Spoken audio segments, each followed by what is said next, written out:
清晨甘露，作者司布真。12月份12月18日，你們要撕裂心腸，不撕裂衣服。撕裂衣服和外面的宗教情緒的表現是很容易表現出來的，而且也常是虛偽的，但真正的悔改卻是很困難，而且也是很顯然的。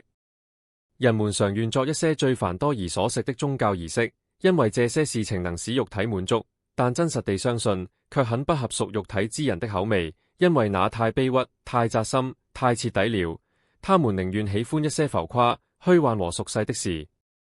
外表的儀式是暫時安的，既可取悅耳目，又可滿足自尊心，更可藉此靠己稱義，但他們是完全自欺的，因為在死時和在審判的日子，人的靈魂船得靠賴比儀式和禮節更真實的東西才行。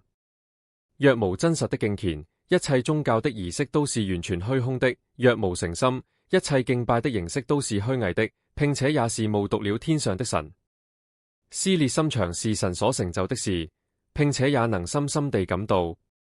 這種隱秘的憂傷乃是個人經驗中的事，不僅在形式方面，而且在信徒心靈的深處大大受了聖靈的感動。這並不是逃脫空言、單單相信的事，而是在永活神的每一個孩子心中所切實感到的。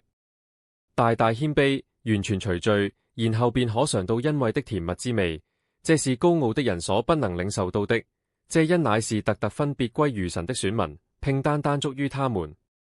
這節經文叫我們撕裂我們的心腸，但我們的心腸自有生以來就堅硬如石，那末怎麼行呢？